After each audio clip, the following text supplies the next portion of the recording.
Hi, Luke and Andrew. This is Julia. I guess I'm a Minnesotan. I had a dream that I thought you guys might appreciate for Dream Court.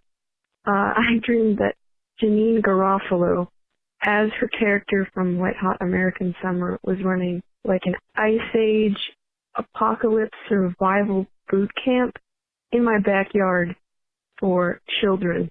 That's it. TBTL. Guess what day it is? Guess what day it is? It's Friday. Gonna get down on Friday. Everybody's looking forward to the weekend. Facts are meaningless. You can use facts to prove anything that's even remotely true. Okay, I've got a funny guy for a partner. But seriously, you have to monitor your foot health. I'm gonna send you a pedometer app that I use. You're gonna love it. It has robust social features. We can give each other foot fives. I'm sick. Holy forking shirt balls. We're in the good place. Well, all right. Hello, good morning, and welcome everyone to a Friday edition of TBTL, the show that just might be too beautiful to live. Meet the next generation of podcast stars. My name's Luke Burbank. I'm your host. I'm a professional. Look it up in the book. Coming to you once again from La La Land, the Dream Factory. I feel warm and I'm levitating. Hollywood, California, for the final day this week, where we have made it, everyone, to episode 4,718 in a collector series. Let the fun begin. I was on the Warner Brothers lot yesterday, seeing where all the magic is made, to the degree that they're still making magic down here in Los Angeles in the pictures department. I don't know. Honestly, my favorite new TV show... I don't even own a television. ...is, I guess, not a TV show, and it sounds extremely banal, but I'm excited to tell you all about it and tell my friend Andrew about it, because it's actually really good. Also, down here in Los Angeles, I think, learned something about my hair. I'm learning. Or at least, when I get my hair cut, what the best approach to that is going to be. So we may talk about that as well. Oh, and it's a Fleurs Day, where we're doing the Blurs Day messages on a Friday. My birthday today. Because my Blurs Days had a case of the Wednesdays. Yeah, we're doing the Blurs Days on Friday. Special late week birthday messages for you, the tens of listeners, and the people who love you, coming up on the show as well. And we're going to talk to this guy, longest-running Cobra of the show, maybe best known for his depictions of the tall ships. This is how legends are made. He's Andrew Walsh, and he's joining me right now. Good morning, my friend. Hell yeah.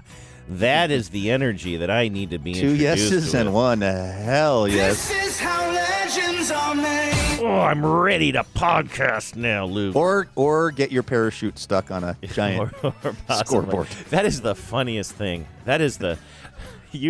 I saw that video. I know we've already discussed this. I saw the video of the parachuter getting stuck on that Jumbotron. It's actually, as a man who's scared of heights, I appreciate the intensity of that moment. Yeah, the danger. But the fact that he's hanging there for a few minutes and then it becomes evidence he's going to continue to hang there for a while, and then somebody in the stadium starts playing This Is How Legends Are Made.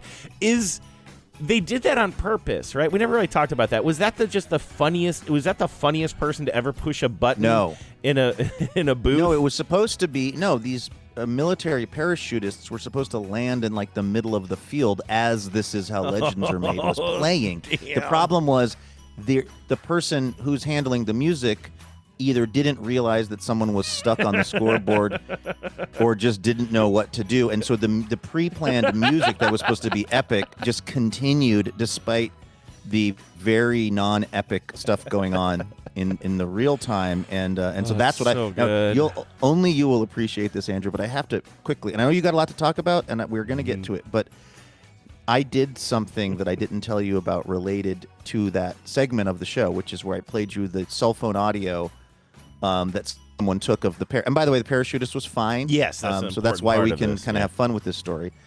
But I told you that I had spent a significant time in the morning kind of like pulling audio and stuff and going kind of down a rabbit hole and even making my own, or having AI make me my version of like one of those kind of like hype jock jam songs. Uh-huh. I went into the cell phone video of the parachutist getting stuck, and I sweetened it. I added "This Is How Legends Are Made" over the actual recording of "This Is How Legends Are Made" so that it would read better on the radio. This is why people don't trust the media. This is why. This is why Kamala lost. This is how villains are made. But because the thing was, I did not change the story. I did not add music where there was not music. The music perfectly. All I did was made it so that when I played you the audio of the event, it was more, and the listeners, and honestly, I'm thinking about the listeners even more than you, it would read better. It wouldn't be as muddled. It wouldn't be as in the background because, again, it was someone with their cell phone pointed at a guy on a parachute stuck on a scoreboard, and I wanted the joke to read better. And so I went in and very carefully and painstakingly added the "This Is How Legends Are Made" music over the video so that it was a little bit sweetened, a little bit louder so that the joke played better. That's why I heard somebody say, DJ LimeWire over top of the clip. And honestly, you didn't get I shouldn't a clean have put clip. that in. Yeah, you had to get Cookie that. Star. There was someone named like Cookie Star that was showing up in so much stuff of mine. It would be like, DJ some Cookie Star. Oh, it's funny that there's a generation of people who don't really know what we're talking about those early days of downloading music. Well, there's that. There was the kind of like the sort of sonic tag that people would put on stuff if they had like remixed something or whatever. And then the other thing I was trying to explain to someone the other day, to a complete blank stare, so it was clearly generational, was the whole effect of like you download an illegal song on Kazaa or LimeWire, and for some reason it has just a glitch somewhere in it. Now there was a couple of things. There was the intentional ones where they'd put something weird in like a cuckoo sound or something to just kind of, I guess, disincentivize people from illegal downloading. Making then it there like was just because it would take so long on the old dial-up or DSL. It would take so long. Well, that's why I did it at KUOW. It's a faster connection. You were sitting on all the books you were going to take to the bookstore. True story, by the way. I Kaza'd so many songs to my KUOW computer when I was a producer there. That is ironic because we know somebody but some of the songs, big trouble for doing that at KUOW years later. Yep. I know. There's that, and it is irony. I think that is not coincidence, but irony. But there would also be some songs that would have, because it was, it was a pretty good technology, but it wasn't perfect. There would sometimes just be like a digital, actually quite aggressive, like kind of digital chirp sound that I think was just as the song was being, as the parts of the song were being collected from a large network of different people, it would just get weird. And so those songs also, and I've cited this before on the show, but there's a song by the band Soul Coughing called Circles that I really liked. I actually really still like that song. But the version I had on Kazaa that I would sit at my KUOW desk with my headphones on, listening to, had one of those big chirps in it. And now if I knew where it was going to come, right? Yes, and that helped actually, because I respond very poorly to like surprise loud sounds. I have a pretty overly developed response to that, but that didn't bother me. It was almost comforting. It was like, yeah, okay, I'm ignoring Bill O'Grady. I'm listening to Soul Coughing for free. Oh, here comes that chirp. All right, well, let's keep on going. Yeah, and now, like you say, now if you hear that song without the chirp, you don't know what to do. I don't know. I feel like a little bit lost. Yeah. Hey, I know that you've got kind of, would you call it big news? Would you call it big weekend plans? Well, I don't know if you would call it big weekend plans. I would call it big Friday information. Do we have a song called Big DNA Results? Big weekend. Oh. The biggest one Would you say? I ever had. Big weekend. Would you say someone just took a DNA test and they're 100% that bitch? Technically, yes. That would be exactly what you would say. This might be the most literal interpretation of the lyrics of that song. Exactly. Of course, we're talking about Genevieve. Yep. She did a 23andMe. No, we are talking about... Where are you going? You're backing up so quickly. We are talking about our puppy, Lucy, who, my God, Luke, am I learning a lot about this puppy? She's so big. I know I told you that she's... That's what you're learning? I know that she's growing quickly, and I've told you that before. But we took her to puppy kindergarten for her first training class last night, which is really training us to train her. And I got to say, really quickly, I'm all over the place. Earlier this week, Genevieve said to me, "Thursday's the big day. Aren't you excited?" And I don't know. I probably had Cheerios in my mouth or something, and I just grunted. We probably had jury duty on the brain at that point. Right, exactly. By the way, we haven't updated that. I am off jury duty. They did not even have me do the voir dire. So clearly somebody has background check software. Exactly. They were able to cull you. So clearing that off of the plate. But anyway, so Genevieve did say to me, aren't you excited for puppy kindergarten? And I remember thinking to myself, no, I'm not. I didn't say that to her. I feel like, this is something that we have to do. And I am here for it. And if Genevieve weren't around making these appointments, I don't know that I would be a responsible enough dog owner to do it or whatever, because I'm kind of deeply lazy when it comes to training. But I find training, and I know it's important. Don't get at me, please. Just don't get at me about anything. But I know it's important. I'm not blowing it off. I'm just admitting that that's a weak spot for me. The tedious nature of training an animal, I'm not drawn to it. Genevieve is naturally drawn to it. That's why she did things like she taught Bingo to sit before. This is a cat. She taught the cat to sit before she would give him a treat, and I'll just give him a treat. I don't give a shit if he sits or not. That's why Genevieve was so invested in trying to train Bingo the cat to use the toilet. It's she likes that process, and I just don't. I just find it. I want the animals to be good, and I know I have a hand in that as a responsible pet owner, but I don't like it. I don't look forward to going. And I thought I thought this class was going to be very tedious, and I thought it was going to be very we're going to tell you, we're going to repeat 1,000 times about how you're the decider about. There are no bad puppies. There are only bad puppy owners. I didn't know what I was expecting. I just expected it to be a little bit we're sending you home with a bunch of homework. It was so much fun. I am now looking forward to next Thursday's class so much.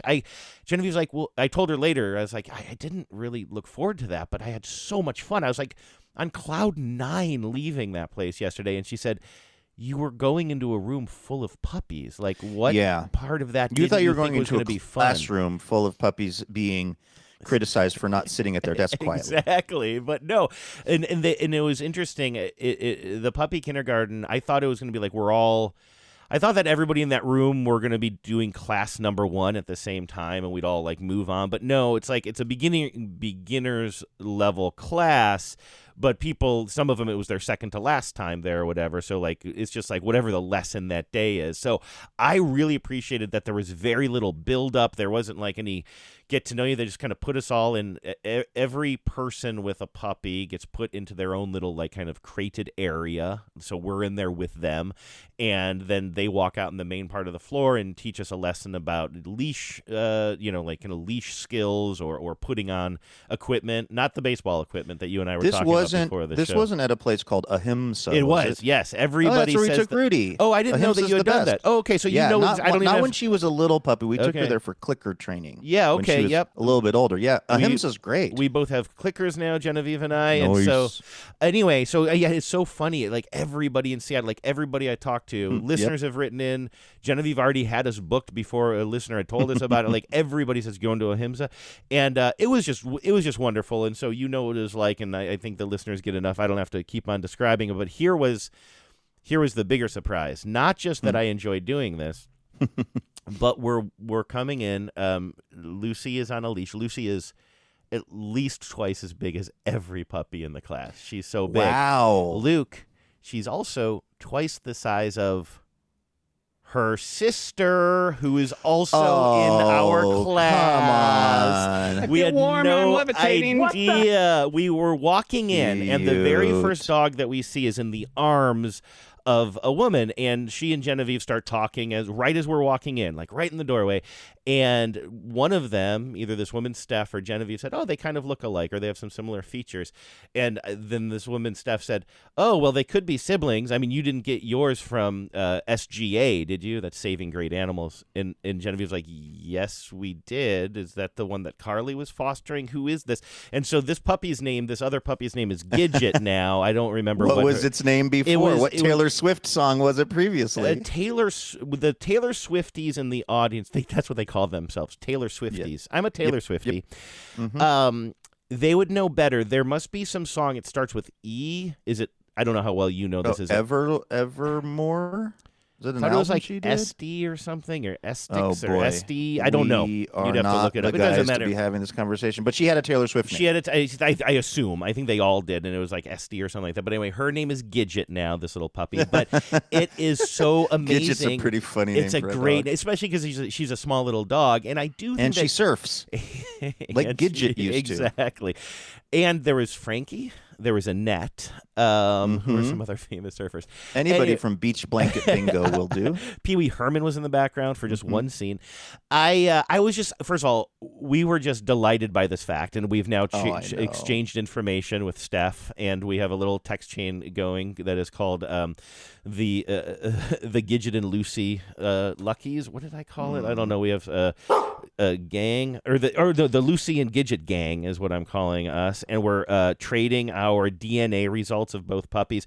But it is amazing the size difference. I mean, these two dogs are from the same litter, and I do think So they have that the same. Gidget, Well, I guess we'll use these terms: father and mother, right? not necessarily. You can have a different. You can have a different father in the same litter. I learned. We learned that with Bingo the cat, but I thought that was a cat-only thing. But sometime during unless I'm totally. So in other words, the dog could already be. By the way, welcome to TBTL Animal Husbandry Friday. Well, I mean, how do the birds and the bees? Do we have a song for that? How the birds and the bees work? I guess I assumed that non-human animal pregnancy followed human animal pregnancy. But if you think about a litter, it's so many, either so many puppies or kittens or whatever you're talking about, that's not a thing that happens typically with human birth.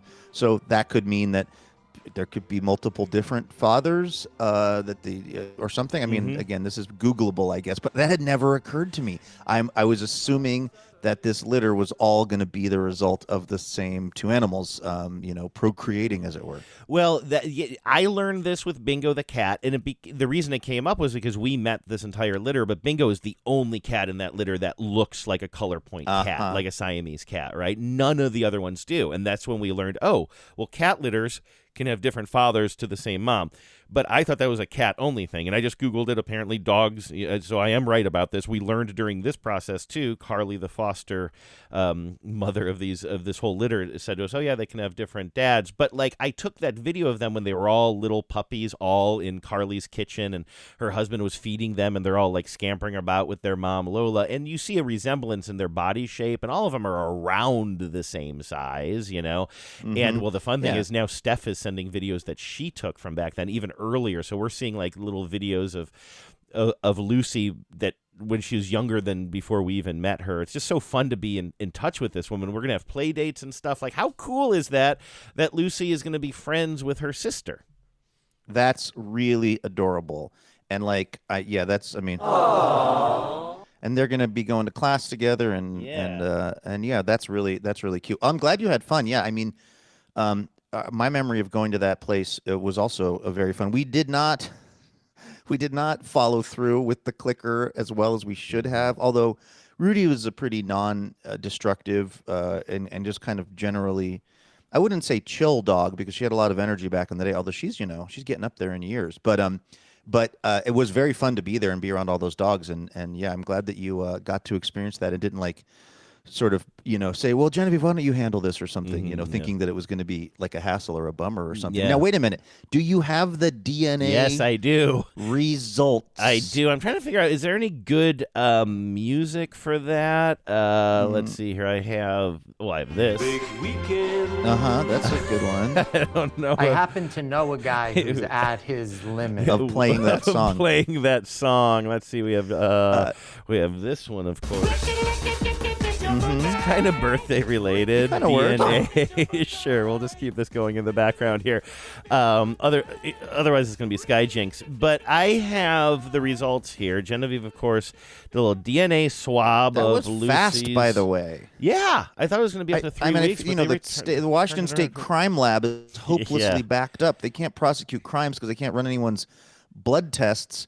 But we've got the dog DNA people are like rapid response. Well, that is one of the bummers that we learned is Lucy's DNA was found at the scene of the crime, of cold that case, shooting in unfortunately. downtown Seattle. So, unfortunately, our time with her is both limited, and certainly our relationship is going to change. Try to once make it she's count. behind bars. Try to make exactly. it count. All right, so I wanted Lucy to be as many different kinds of dogs as possible. I just thought it would be funny. And boy, I believe that. Did we get that. She has, it says here, we detected 22 breeds in Lucy's DNA. Do you want to take any stabs at it? Little You loose haven't in the seen- caboose. Yeah, Lucy right. Mom. Let's see here. Not to slut shame. Well, it would also go back, though, right? It would Yeah, I be, know. yeah. Okay, Yeah, so, do you have any guesses? Do you care? Do you just want me to tell you the number one? Let me just give me. I used to be, I thought pretty good at. Although I sound a little bit like that sketch. That's I don't know what you call it, a sketch or whatever. Remember we played that thing a while ago that was a Funny or Die thing. Mm-hmm. I think shot in L.A. where it was just people constantly telling somebody that they got to get the DNA test for their dog, and they're all kind of speculating about what the dog's features are, or what that indicates. Yeah. There was a time, I think, before we were doing dog DNA tests, where I did think I had a pretty good eye for, just from being at the dog park for so much of my life, like with the dog Flea that I had, I thought I was pretty good at it. So thinking about the pictures I've seen of Lucy and her face, she's got those big ears, although that might just be puppy dumb. I don't know if she'll, if those will remain kind of big and adorable, or if it'll all become proportionate. I don't know. Give me the top line. What's the main? All right. So what's the main thing? The percentage. The highest percentage she has of a single breed is pit bull. 21% pit bull. And I guess I could see that. Maybe her head has got a little bully in there, as they say. Which pit bull. which is a that look makes that we sense. very much like, which is nice. And then so they have this sort of organized by the types of dogs, not like by rankings. So I need to kind of bop around here a little bit, but her next highest is 11%. So her highest is 21%, and that's pit bull. And then the second one is 11% Staffordshire Terrier. So both of those are like, pretty tough. Those are both kind of muscly, low to the ground dogs. Yeah, and they're listed here as guard. Like that's the guard dog. So that's one of the reasons why we really need to make sure that this dog, who is growing exponentially and has it has pit and Staffordshire Terrier, is well trained, right? Because she's going to be a strong dog. Then we also have, I guess, 11% is a tie for second place, Chihuahua. So that's the part of Chihuahua. Yeah, right. I mean, that's like because you're talking about with pit bull and Staffordshire Terrier. Again, those are the kind of dogs that have that very sort of muscular chest, and they're low to the ground, and they've been bred over the years for being protectors, etc. And then you're throwing a little Yo Quiero Taco Bell in there. I know, but the thing is, I think this is common. Like when Genevieve got these back, she's like, yeah, because those. I want to be careful how I say this. I'm not going to put it the way Genevieve puts it, but as people who know, those pit bulls are going around having their way with these little dogs. You know what I mean? They're just is that the case? I've always, and again, not to get too anatomical, but I used to always make the joke if there was a dog that was like a Great Dane Chihuahua, I was like, God, I hope the Chihuahua was the dad.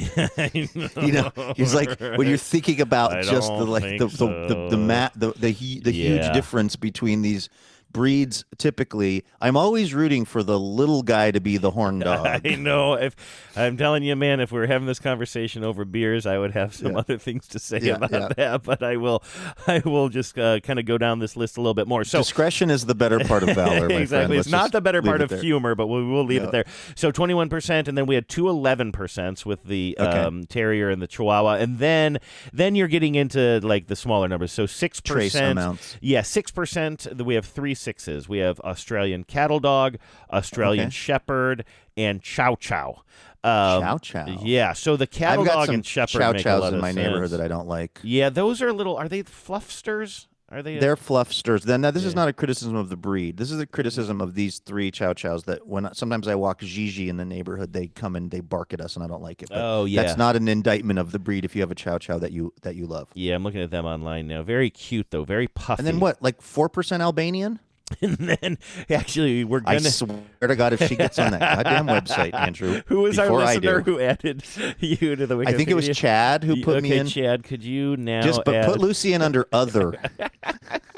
but above Luke. Yes, so fair. those are 6%. Now, at this point, I don't know how interesting this is to anybody but me. 4% German Shepherd. So you have the cattle dog, Australian Shepherd, and German Shepherd. Those make a lot of sense to us because she's trying to herd us all the time. And as I say to Vives all the time, herd people, herd people. Let's see here. 2% miniature American Shepherd, 2% Border Collie, 2% Neapolitan Mastiff. So again, that's a trace amount. I usually just eat the strawberry. Yeah, right. But like, who would have thought that I'd have a pit bull mastiff, right? And Rottweiler, 3% Rottweiler. Dachshund, I knew there was going to be some Dachshund in there because of her shape. Some miniature Pinscher, some Yorkshire Terrier, Alaskan Malamute, or is it Malamute? Wow. Malamute. Malamute, Chinese Shar-Pei, Siberian Husky, 1%. How do you say this? Samoyed? Samoyed. Samoyed. Yeah, 4% which is very lab. like a husky. Yeah, 4% lab. Interesting. 2% Wow. Okay. Toy poodle, 2% Shih Tzu. Sorry, I'll beep that. 2% Carolina dog. We don't know what a Carolina dog is, but my guess would be a Carolina dog would be in the hound class, maybe a bloodhound, like one of those where the red fern they grows. have that under street dogs. For real, Wait, they have. what? Okay, so let me give you these categories. So the guard dogs were the guard dogs. You know what those were? The herding dogs. Then the terriers with Chihuahua, Dachshund. Loves a terrier. And then they have Asian and Oceanic, which is the Chow Chow, the Malamute, etc. Lab is under sporting. The Labrador Retriever. The sporting class, because they might go get a duck that you shot would be the sporting class. Then under companion animals, they have Toy Poodle and Shih Tzu. And then under street dogs, they have the Carolina dog as a street dog. I don't like that. Don't I don't know about that, yeah. Because, when I hear Carolina, I'm thinking of, like, one of these sort of like hound dogs that bays, that like is treeing raccoons and things. I don't have any evidence for that. I'm just saying that's what comes to mind when I hear about a dog from Carolina. But apparently dog, that seems a little judgy. One of their nicknames of a Carolina dog is I'm going to read this to you because actually it's got a good power out. Carolina dog, also known as yellow dog, yaller dog, American dingo, or the Dixie Dingo. I love the idea. The Miami meat tent. The Dingaling Sling. The Dixie Dingo. Exactly. Yeah, we'll add that to the list. Add that to the list. We was hoping for some razzle-dazzle. Razzle-dazzle. That's right, man. Razzle-dazzle. On your mark. On your mark. Get set. Get set. Now ready. Ready. Go. Everybody razzle-dazzle. All right, let's thank some dazzling donors. These folks are donating a dazzling amount of dough to TBTL, and it is how this whole thing can happen. 5 days a week, 52 weeks a year, holidays, summertime, wintertime. It's like the Postal Service. Neither rain nor sleet nor dark of night can stop us from practicing this BDSM, Andrew. That's right, but we're not open on Sundays, just like the Postal Service. That is true. There's a lot of similarities. And we want to thank our friend, longtime friend of the show, and one time you and me picker-upperer, I believe, right. at the bus station, our friend Kristen Zook, who's in Kansas City, Missouri. Did you realize, Andrew, the sort of grand coincidence, if you will, of today, the fact that we're thanking Kristen Zook? Because of baseball reasons, you mean? Yes, exactly. Baseball reasons. Yes. We are playing, and I know. And Kristen is if I remember right, a big time Kansas City Royals fan, right? Absolutely, yes, she is. And the Mariners are playing the Royals. Exactly. And I've been following the Royals. They've been struggling as well. I think they're struggling more mightily than the Mariners. But I have a lot of love for that team now. It's the only team that I know a little bit about, and so you're a Pasquatch guy. Who name a person who isn't, and he's been injured, but he may make an appearance tonight, I think. But this will be a weird one. I think this will be the first game that I will watch between these two teams in which I am as invested in the Royals as I have been. I mean, my loyalties are obviously with the Mariners, but it should be fun, actually. Am I becoming that guy who just enjoys players? You know what I mean? Don't become too much of a players guy, because then you're going to be. I need you to be a Mariners guy. Yeah, you need me to burn. I need you to Exactly. I need Yes. you to also feel the emotional impact of the Mariners doing poorly or well. Absolutely. No, or I'm well. with you. I'm with you. Okay. Well, Kristen says, top 5 TBTL related moments of my life so far. I love Thank the you so for- far. That Yes. is that shows that we're just at the beginning of getting this started. journey. Yes. Yeah, this is our quarter life turn, 16, 17 years into this. I was trying to explain. Oh, by the way, I don't want to bog us down. Let's thank the donors, and then maybe I'll tell you later. But I was trying to briefly explain TBTL yesterday to Lauren Lapkus, and it went about as well as you would expect. But anyway, Oh, she's on the show she's on the she's CBS on the show that you're doing a story about. It's an HBO okay, show yeah. called Stuart Fails to Save the Universe. Yeah. And we were talking while they were getting us all set up and lighting things and doing makeup and stuff. We were talking podcasting and I don't know. I sound like an insane person when I talk about TBTL sometimes because it's been on for so long and it's like what is the show about and just so much of it sounds like I'm having an aphasia or something. Mm-hmm. But anyway, let's not get bogged down on that. Let's get bogged down in Kristen's top 5 TBTL related moments so far.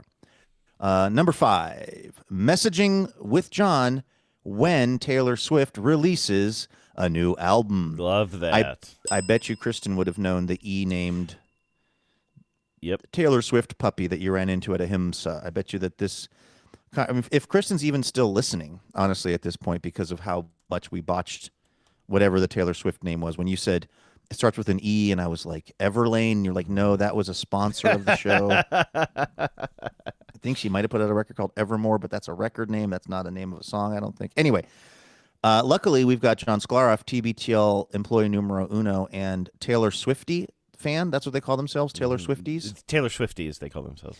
He's a number 1 Taylor Swiftie at the show, so Kristen's able to talk to him about that stuff when that happens. That's great. Number 4, repeating content from the show and saying, I heard it from a friend. Love that. You are our friend. Listen, you might be the only friend I have who's picked me up from a Greyhound station. In fact, you are. Yes, you've only been on the on a Greyhound once, I'm guessing, Luke. Or am I wrong about that? I think that was the first time with you, and it has. I have not done it since then. Yeah. Let's see. Number 4, counting down. Number 5, I should say. Number 3. That's how this works. 5, 4, 3, 2, 1. Number 3, having lunch with Mike Frizzell and Emily in 2021. R.I.P. Our buddy Drew McFrizz.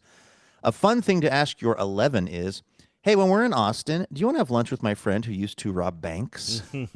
R.I.P. to an absolute legend. Yeah. Kind and funny, and one of those few people I've met who made darker jokes about their disability than I make about mine. Boy, to be a fly on the wall. Yeah.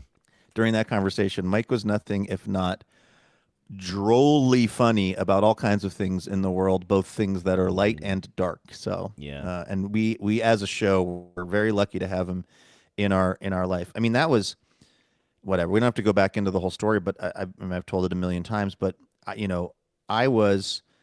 really mostly looked up to. I want to say I was friends with, but I just really looked up to this guy Bill Radke at KUOW when I was like the intern. I was in college, and there was this guy who was the host of the morning edition stuff. And he was so funny, and he did stand-up comedy, and he also would just read these letters that were on prison stationery that his friend Mike would send him from jail. And he'd just sit there reading these out loud, and they'd be like about the Sonics and stuff, and I would just be dying laughing. And to think that so many years later, he would become a personal friend of all of ours, a friend of the show. We would officiate his wedding on stage. Oh yeah, at a TBTL live. We had a surprise wedding where we released the Kraken and we married Mike and Emily. I mean, just life is very strange that way. Anyway, R.I.P. to Mike. We love him. Number 2, sliding into fellow 10 Taylor's DMs after seeing her in the TBTL newsletter. Now, Andrew, I believe Taylor is another Kansas City-based 10 of listeners. Is that correct? Yes, exactly. And the person who definitely is responsible for getting me interested in Royals baseball, I will say. The first time we met in person was at my karaoke birthday party, and she shined like the Leo that she is. Like Uncle Leo, she has like a lot of yes. qualities of Uncle Leo from Seinfeld. Yeah, you know kind what? of hunched, now that you say that, mustachioed, yes, indeed, generally dyspeptic, right.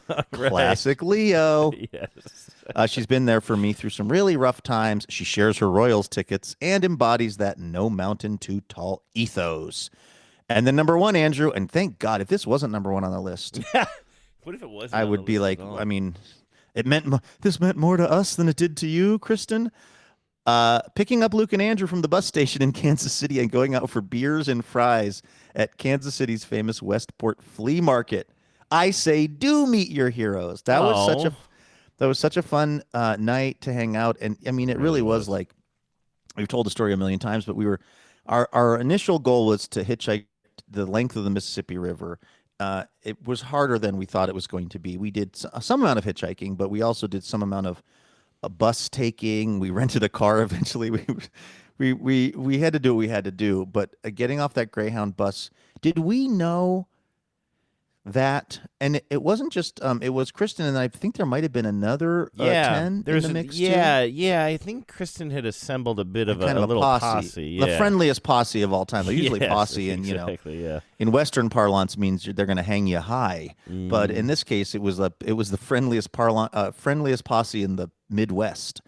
And my question to you, Andrew, is did we know getting off the bus that there were going to be people there? Like, had we picked that up through like the Facebook or the internet or something, or was that a full-on surprise? I don't remember. I remember it as a full-on surprise. I remember it that way. You know what else I remember? And I'm looking this up now.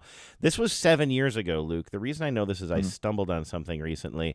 This is one of my major memories from that bus trip was... So, like you said, we were trying to hitchhike, but we somehow ended up in a town where we were having trouble getting out of there. So you bought us some Greyhound tickets, which seemed like in the spirit of our journey, right? It wasn't like we just rented a car at that point. Later, we would rent a car for just a little bit of the journey. But anyway, then a Learjet at the end. And then at the end, we had that helicopter. Kind of in violation of the spirit. Yeah, of we the did plan. have that helicopter. And then anyway, so I remember being on the bus and feeling a little like I don't know what to do about this anymore. I think there was also some bad weather. I think we were leaving whatever town we had spent the night at a casino or something. I think it was a little bit of like Waterloo, Iowa, and there was very, very powerful and dangerous storms rolling through, which would have made it kind of crazy to stand on the side of the road thumbing it. So that's why we went to Operation Greyhound. Yes, and so we're on the bus, but we're still unclear how we're going to get from, once we arrive in Kansas City, how we're going to get to our next stop, which we're trying to get to like Springfield or Memphis, Tennessee. And I know that because I had an idea of what if I go on a Reddit, and I only have like a few Reddit posts prior to this, but 7 years ago, I found a subreddit called Rideshare. And on the bus, I posted this: Kansas City, Missouri to Springfield or Memphis. 2 podcasters on a cross-country adventure looking for a ride on June 20th, starting in Kansas City, Missouri, heading east. We're trying to make it to Springfield or as far as Memphis tomorrow.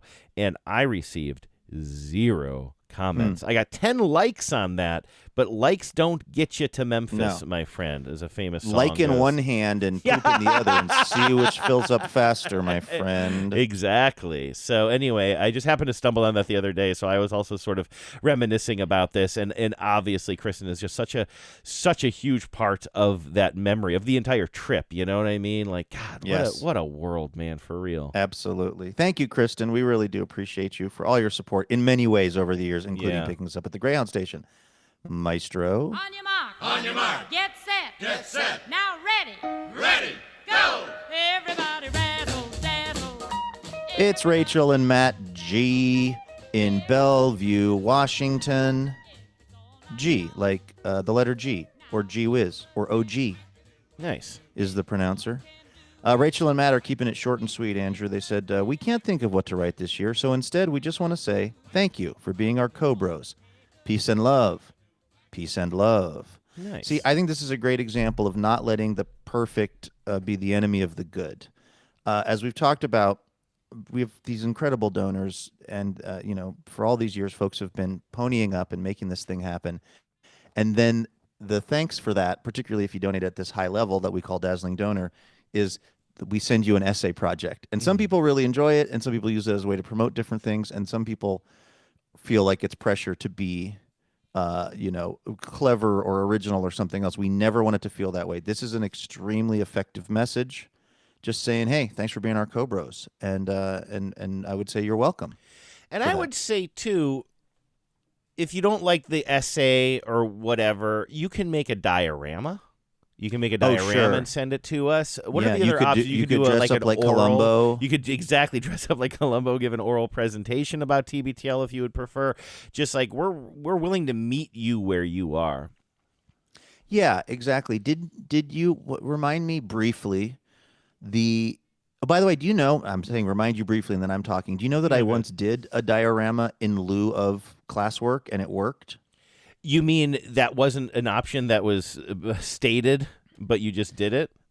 Yes. When I was in, I don't know, maybe 3rd or 4th grade, we took a family trip back to Philadelphia, but this was during the school year. We flew to Philadelphia, and then we rented a car, and we stayed in Philly for a while, and then we drove down to New Bern, North Carolina, where my dad's dad, where Farnham Burbank was living. And we hung out there in New Bern and for a while. And all this involved me missing class. So I missed a bunch of assignments. But the teacher said, well, if you do a presentation about something from your trip, then we'll call it even. And so I decided to do a presentation about something called Fort Macon, which I think was somewhere in one of the Carolinas. That was, some important, I guess, like maybe Civil War location or something. And this was my move as a kid if I had to do anything like this, which was like get my dad on the case and like get him invested and then get him to take over the project. And then for me, go downstairs and listen to the Mariners while he did the project. And so I got at the time, by the way, probably 31-year-old dad or something. He's probably at the time younger than my daughter now is. God. I got him building this diorama of Fort Macon. And, my dad's a pretty artistically talented guy. He had access to a lot of like foam that could be shaped and shaved and stuff. Andrew, you would have died, dude. We're talking cannons at scale. We're talking a cutaway of how the fort was built into the hillside. We're talking earth tones. This thing was sick. It was probably 3 foot by, I want to say it was probably 3 foot by 5 feet or 6 feet. It was I brought that thing into class, and it was like my entire social standing changed. At least with the boys, they were like, "What? What grade did it get?" I believe it got an A. I believe it absolutely. He must have been so proud. It was the second time that he kind of saved my bacon. The other time was I was trying out for the school play at Pillar of Fire. Christian school, which just tells you everything you need to know about that place. And what happened was I wanted the role of Pharaoh, and he made me a Pharaoh hat that was so cool and looked so much like at least the Yul Brynner version of Pharaoh from the 10 Commandments or whatever, that I walked in and they said, well, you've got the role. You came with the hat. We'll give you the role. We can't give it to some kid who has some whack-ass hat. This kid's got the best hat. So we'll give you the role. I love that. Like Van Halen with the amp. When you could get, exactly, precisely.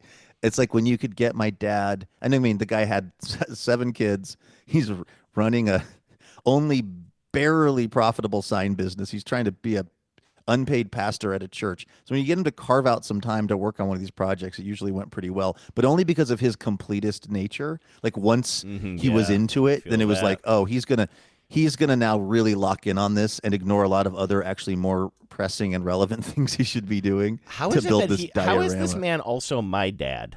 Is this? Do they have? Is that a Bob Walsh? No. Deal too? It's an Andrew Walsh thing. Like once you lock into something, you just can't you just can't let it go until it's done.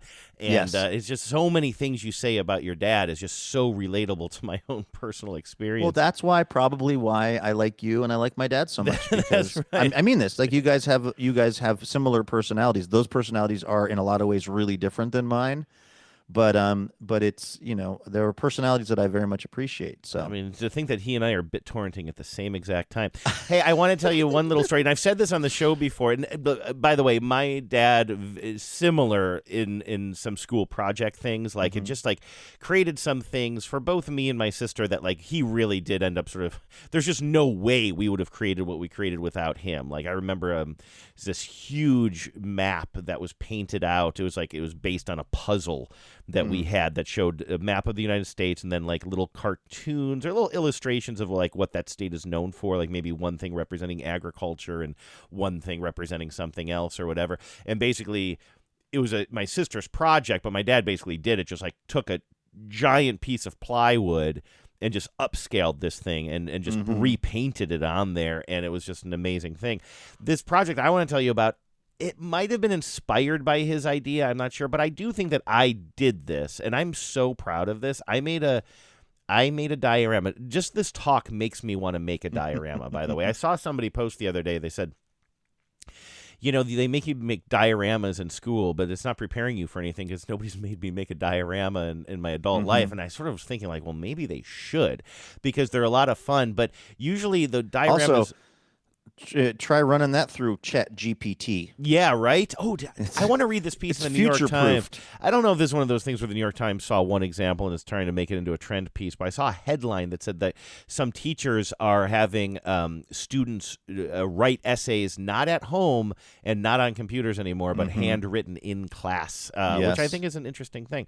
But what I was going to say was I was proud of this because it was literally thinking outside of the box. When you thought about a traditional diorama, at least in my experience, it was usually a shoebox that was kind of laid down in, and then you'd sort of lay it down in its own lid, so the lid pointed towards the viewer, and you'd sort of have that would be sort of the ground, and then you would look into the shoebox for the rest of the diorama.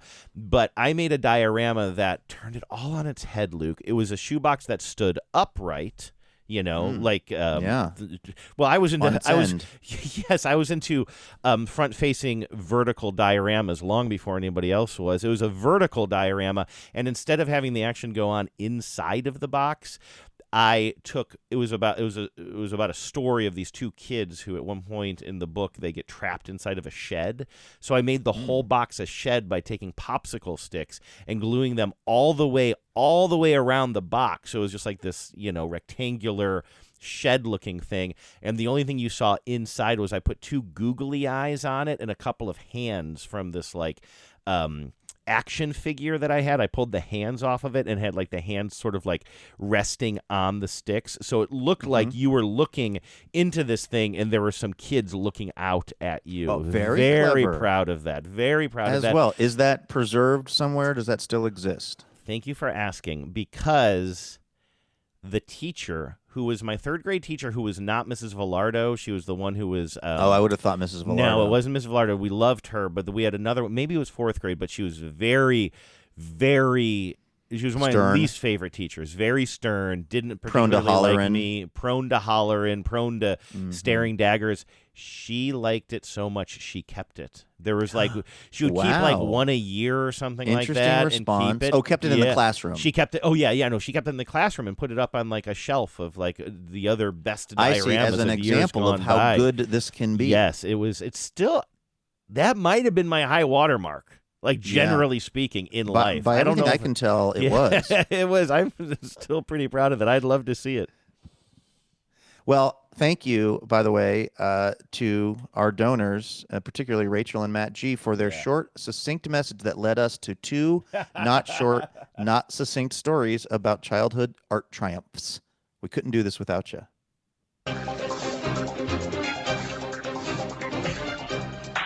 Hello and welcome to Top Story. This is a pretty quick top story, but it made me think of you the other day, Andrew. I have started watching this show, and again, at the top of today's TBTL, I said my favorite TV show is not even a TV show because what even is television anymore? But I have started watching this thing on TikTok. I haven't been able to find it anywhere else. I'm sure it's on Instagram too, but the show is called Errands, and what it is people doing different errands, and it is so compelling to watch. Now, the reason I noticed it was because there's a comedian and writer who I'm a fan of named Demi Adejuyigbe, who's, I don't know if you saw, Demi Adejuyigbe is going to do One Backflip, was a one-man show that he put on. He's been on Livewire a bunch. He's just like a very, very funny, smart, interesting dude. And most people know him from his super, super viral videos about the song September. Yes, exactly. That's what he would be known for, those over-the-top produced things. And it was him. So I thought it was just like a Demi video, which I'm always down for. But it was like he was going to like basically, I think, try to like find some lumber. I don't know if I think he was trying to find some leftover lumber, and he was trying to build this cabinet and put a piano in. He was just kind of trying to do this project. So it's him going, he's scrapping the lumber, he's getting, finding the scrap lumber, and then he's kind of at his place cutting it and shorting out his whole apartment because the extension cord got wet or whatever. And he's trying to build this thing. So I was like, oh, okay, well, that was interesting. I wonder why we were just following Demi do that. So I click on the actual feed for errands, and it's just, and now granted, what's smart about it is they have picked people who are pretty funny and interesting. I think a lot of them are either comics or performers of one kind or another, or just people who are sort of good television. They're just good at narrating it. But it's like one person, maybe my favorite one was this guy who has a rug, his favorite area rug in his apartment, I think with roommates maybe, where one of his roommates' cats just urinated violently on this rug. So he's just taking the rug to have it washed. Mm-hmm. So we just follow him rolling the rug up. He's walking down the street of Los Angeles. He goes to the place. We get to see the rug getting, and what he's talking about the whole time is like, this is like what I've seen on the internet when they're washing rugs. And he's like, and it absolutely delivers. So he's like getting his rug washed and like, and like, it's just very satisfying. Another one is a woman who's picking her dad up from the airport. Mm-hmm. I think her name might be Mina Jahari. I might be slightly off on her first name, but it's just her driving to get her dad at the airport and talking to him on the phone, and then a little bit of when he gets in the car, him talking about what he was reading on the flight. Like, it sounds so banal, but it's so great. It's like the perfect TV show because there's a forward momentum to it. This one woman, I think in New York, realizes that like she has no window covering. She doesn't have like a blinds or curtains, but she likes to do like dances in her bedroom, like maybe for YouTube or whatever, and everyone can see into her room. So she's going to buy fabric to make a curtain so that she, at the time when we meet her, the way that she has her window slightly obscured to the outside world is with like I would say maybe like a 2 foot by 3 foot painting of like Cartman from South Park that she did. That just doesn't even nearly cover the whole window. It's just sitting in the corner of the window, a little bit blocking it. So she decides she's going to make this curtain. And the funniest part, and this is not really a spoiler, but she ends up making the curtain. The curtain is too short to cover the window. She has to put the Cartman painting back in the window for maximum blockage. And then the final shot is just somebody out on the street filming what you can now see through the window as she's dancing in there. It's just such a great little slice of life. And you're a person who, I don't know if I would say you love errands, but I know you like going to the grocery store. You like this kind of stuff. I think you might like this show. And it is, I'm on their website, which is very, very sparse, and it just leads to their YouTube and TikToks. But all of these they're all like, even their YouTube videos, they're just, again, they're like vertical short videos. They're like, I know you don't like vertical, but they're pretty watchable. That's not true. But what I was going to say was, it's not long form at all, right? It's all made for social. We're not seeing clips of this. I'm just sort of telling the listener this as I'm clicking through that, like you say, it's kind of a show, but it is like the longest one is going to be about 3 minutes or something like that, right?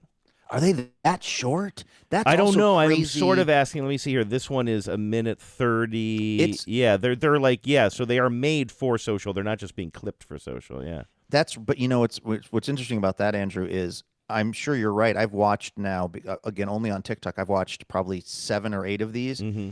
I would have told you they're all 12 minutes because the amount of information that I felt like I'm getting. I'm feeling like maybe I'm on their official site. Yeah, no, they're all about 90 seconds. I believe you. I'm saying this is where time is kind of elastic and contractible in a way, like that. Like these feel like almost a full short film to me, even though, they're probably 90 seconds, but it's crazy what you can convey in 90 seconds. I mean, that seems like not even short form, that's like micro form. Mm-hmm. But I feel like I have a sense of that one particular woman's relationship with her father from this video, of the woman who's making the curtain for her room, of her relationship with crafting and materials and dancing. It's like, it's wild the amount of information I feel like I'm getting about these people out of what I'm sure are like way shorter videos than I even like think of them as being. What I am currently obsessed with is, and it's probably not interesting, but I think you will understand why I'm obsessed with it and be obsessed with it as well. When you go to their website, it is nothing but a blank page, just a big white blank page, and it says errands in all lowercase at the top. And then it says errands is a show. Then the next line, errands can be watched on Instagram, TikTok, and YouTube, and there are links to their channels there. You can buy stuff here. There's a link, and then it says questions at Aaron Show, and that's an email address. And that's it. But, I mean, that's just small type, like 12-point, 10-point type on a giant blank page. I love the sparseness of this. But what I'm obsessed with is when you click on the link that says you can buy stuff here, their shop doesn't show like what our shop traditionally shows. Now, by the way, shout out to John Sklaroff. I like the way our shop looks and everything. But they have T-shirts that are just very simple that just say, I heart errands. And instead of just showing you like the usual shop photos, they've taken videos of these shirts on hangers blowing in the wind and just hanging off of like the back of somebody's apartment building or something, or a fence or something like that. And that is the visuals. Like, I love the seemingly throwaway nature of this aesthetic that they're going for. It's so cool. Like, my brain wouldn't go here to put together a shop like this. This one shirt keeps on almost flying away, and that's what they're showing you. You want this shirt? Buy it here. I mean, it's so minimalist. It's so clever to me. It's so like these are people, they might not even be my daughter's generation, who are making this. I mean, it's so different as far as content goes, but I love it so much. By the way, the comedian I was trying to think of, a writer, is Mitra Johari, who's picking up her dad from the airport, because now that I'm scrolling through this too, like, there was another one that I really liked, Andrew, that reminded me of Genevieve's recent adventures, where this young woman her name is Elena Cates, is trying to not argue, but she's going in front of a judge, like a Zoom judge, about like a car accident she had that she says was not her fault, and she's trying to keep the judge from adding points to her license, which in some states just means your insurance rates go up and stuff like that. And so it's her just getting ready to go on this video call and stressing out about it. And I think maybe she calls her like her mom or her dad. Can we listen to that one? Because I've been wanting to click on that one. That's the second newest one. I've had it in front of me the whole time. I was going to ask you if you watched the Elena one, because I don't know what was drawing me to it, but it says Elena goes to digital court because of a ticket or something. It kind of trails off. Let me see how the audio works here. Want to tell the truth, the whole truth, and nothing but the truth? I do. I got in a very minor collision, and now I have a virtual hearing to get points off of my license. I need to call my insurance agent and talk about what I should say. It wasn't my fault. Like, I was driving straight ahead. Oh my God, I don't want anyone to see this. Hi, I just want to talk through what I should say during the hearing. Usually it's not as scary as... Can I pause this? I just want to let you know. So we're seeing, she's talking to the camera, but we're also seeing her just kind of walk into her apartment. I'm not exactly sure what she doesn't want people to see. It's just a little bit of a cluttered, not super tidy apartment. So I think she's like kind of throwing like maybe dirty clothes out of the way of the camera or whatever. And she's just kind of like now getting on the phone and calling the court, it looks like. You think it is? Okay, I'm scared. What should I wear? Oh, I'm sorry. This is her attorney. This is our attorney on the phone. She just said that. Hi, I just want to talk through what I should say during the hearing. Usually it's not as scary as you think it is. Okay, I'm scared. What should I wear? Well, they're only going to see your top. I'm going to wear my fake glasses to make me look smarter. There you go, Alana. Now you're talking. Okay, bye, Kim. Now, Andrew, are you struck by the same thing that I was struck by that really created some real dramatic tension for me in this video? The dramatic tension for me was whether or not the audio was going to work. What are you thinking of? She's trying to figure out what to wear for her hearing, and she's kind of going around her apartment, and then she dons a T-shirt that says "Porn Star in Training." Oh, I don't know if I've seen that shot. Which I'm like, there's no way you're going to wear that. And then she is going to wear it. She puts a blazer on over it so you can only make out some of the letters. But I'm like, again, why does this she might be choose that? Does generational. she acknowledge it? She does not. It is unacknowledged. Just play the rest of the video. It is We've got unacknowledged. this. Wait, I'm so nervous though. It's gonna go great.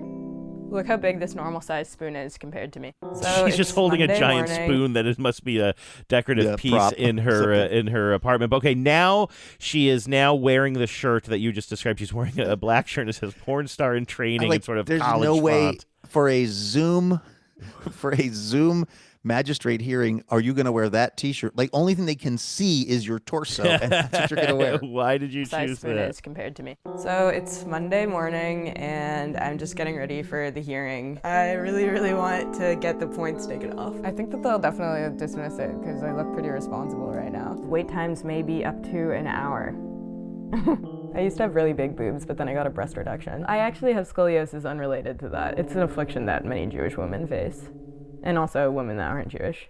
And men, but it's more common in women. Oh my God, it's in. Okay, so she was having all that conversation while she's just waiting for the magistrate. Yeah. And so it includes, by the way, an X-ray, presumably of her spine. Yes, or somebody's fun explaining it. Yeah, and now it sounds like, oh, okay, they're ready for me now. But it's more common in women. Oh my God, it's in.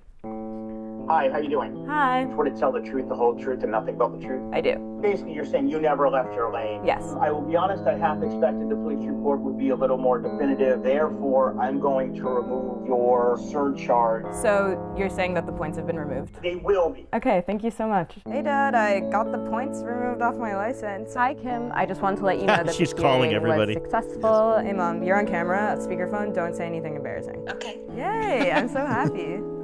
I needed a win. She could really use a win That's here. the closest we've gotten to the I could really use a win here. Giamatti. I didn't know that that's what that was all leading to. That's really great. I understand. I'll why mention you're too that attracted she to puts a blazer on again, so it's not quite. You can't quite read the T-shirt. Obviously, the magistrate was not clocking that. That did not, make it harder on her to make the case. But like also that music in the background, I think that they have. I don't know if it's one person or it's a rotating cast, but there's a lot of really great original music that's under each one of these things that's made by, I think, somebody that they know. And I really like the music as well. So I thought of you, Andrew, because, going to the grocery store is a big part of your life. And this idea of like, how have we not been documenting people just doing different errands? Like it really is like, it's perfect television because there's a stated mission at the beginning of the episode. It's like, I'm going to do this, and then we're going to find out if they do it or not, and we're going to see what the journey is. And, again, they pick really great people who are likable and interesting to watch. But, like, I just think it's a great little, again, I can't say television show, but it's a great show. How about that? I love going to the grocery store, as you know, and I'm not exaggerating when I say, I mean, maybe this speaks to this show or to personalize it more, maybe my contributions to the show. But I feel like every time I go to the grocery store, I could come out with one story for this podcast for you. Like whether it's like the person who was, like I just mentioned to you the other day, like the person who was trying to buy something, but it was like a buy two, get one free thing, and she didn't have the money for it. Like I feel like there's always, I could tell you about the car that I parked behind in the parking lot the other day with a license plate that said the vanity plate was I'm lost too, which I thought was pretty funny. Like I do sort of feel that like every time, especially when I go to that QFC, I could come back with something. Yeah, I saw a bumper sticker the other day that I don't even understand, but I love it. And me describing it isn't going to be funny because it was more the font, but it just said, keep honking. And honking was written kind of chaotically. It said, keep honking. I'm listening to honking.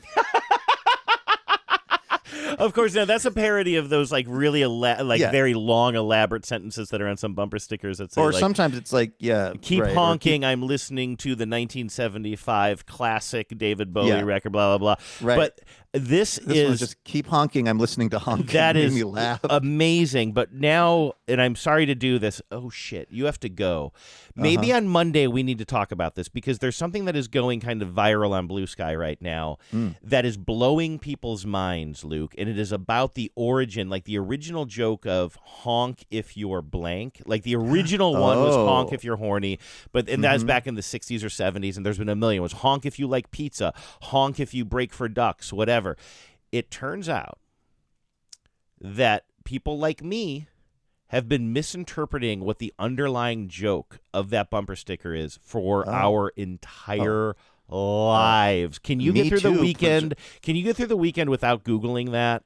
Yes. I wanted to remind me. I want to tell you about that as soon as we hang up. You've forgotten about it already, Goldfish. But I'm dying. But I'm legitimately dying to know the answer. So it's going to be perfect because I'll forget about this completely until Monday morning, and then I'll be like super duper locked in on hearing your answer or your explanation. Because I think I know what it means, but I bet you I think the same thing you thought, right? Yeah. Somebody wrote out an explanation of it, and a lot of people are saying, oh my God! We'll get into it. I've maybe said too much, and I'll say it better. I'll prep for it on Monday if I remember it after I play this music. There's a right way to rock and a wrong way to roll. You can just listen to your soul. Just remember that life is number one.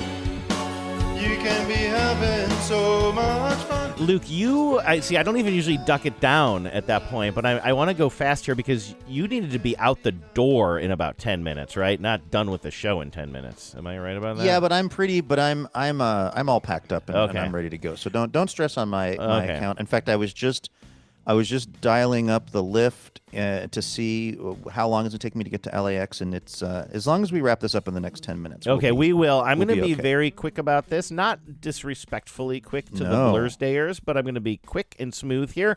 And if anything happens that we get caught up in this, I can finish the show. You just go. I'm worried about people catching flights, so let's just be.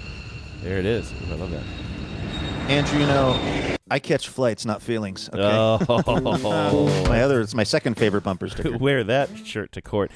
Kevin says, Tuesday was my 50th Blur's Day. On Sunday, my amazing wife threw me a party where we screened 2 feature films that I produced in the mid-'90s with childhood and lifelong friends at the SIF Film Center here in Seattle Center. It was incredible. So they actually screened these at the SIF Film Center. Kevin made 2 feature-length films. I guess so. I don't know what they're called. That's really, really hard to do. It was incredible, and I was humbled by all of the love shown to me. Yes, I'm wishing myself a happy Blur's, but really, I'm shouting out my wife for throwing me an epic and unforgettable party. Happy Blur's Day, Kevin. Congrats on all that. Absolutely. Also, by the way, your wife, Jennifer, did also write in to say a quick happy Blur's Day to you as well. And so she's all over this Blur's Day. Happy Blur's Day, Kevin. Yeah. Kevin, you should cast me in a movie, and I'll do my famous English accent. It just occurred to me that I'm referring to a joke that I made off air to you. Let's move on. I don't do English accents, is all you need to know. Denny says, happy belated Blur's Day to my co-bro, actual brother, Dave. I hope the M's are able to pull out a win for you, and your upcoming year is as miraculous as Logan Gilbert catching a smoking line drive in his jersey. Something that Luke and I also talked about at length before the show today. We did about a 45-minute pre-show today that involved happening? A very granular discussion of Logan Gilbert catching the ball in his jersey. There are a disproportionate number of coincidences, I feel, going on with today's show, like with Kristen's message. You took your dog to a training session with her sibling. Too. Yeah. The listeners are our friend Kristen was one of the sponsors today, one of the donors, and they're playing the Royals. Now this is it's all connected, so Andrew. much. It's all connected. You don't believe in it, though. Denny says, you are a great dad, husband, son, friend, and brother. Happy 38th Blur's Day to Dave. Jew says, I'd like to wish a happy Blur's Day to my old friend Hayden. Hayden is smart, funny, and a force for justice and good in the world. I've known her for years, but only recently realized that she's a 10. Oh, damn, I love that. And a much longer time 10 than I am, having started way back in the radio days. Looking forward to celebrating this milestone Blur's Day with you at the roller rink. Your buddy Jew. I was at the roller rink on Saturday. No, Sunday. You were? Southgate. Is it Southgate? You have a whole life you don't tell me about. I know. I'm withholding. Look at me getting off on withholding. Susan says, I don't know how this happened, but our dear Ruby... Oh, these are our friends, Susan and Ruby. I don't know how this happened, but our dear Ruby is celebrating... That's right. A pretty momentous golden Blur's Day on the 30th. And then next week, I have a milestone Blur's Day of my own. Oh, we messed this up. I was trying to figure that out. A Golden Blur's Day is not the same as a Golden Birthday. A Golden Blur's Day is when your birthday message falls on an actual Thursday. And unfortunately, by time shifting the Blur's Days by a day, we missed it. So I'm sorry that we sort of ruined that for you. But really, I think it's more special, as Luke would say. It's like the upside-down airplane stamp. Yeah, so exactly. I'm going to start this over since I've already ruined it. Susan says, I don't know how this happened, but our dear Ruby is celebrating a pretty momentous Golden Blur's Day on the 30th. And next week, I have a milestone Blur's Day of my own. May all of our wishes come true this year. Looking forward to tearing it up with you next week in our favorite Irish pub. Happy Blur's Day.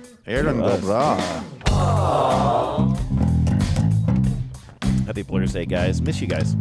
And finally, Rachel says, happy belated Blur's Day to my bestie, Andrew. Rachel! Aw, you remembered. Sweet. And that's so nice because I consider you my best friend. Aww.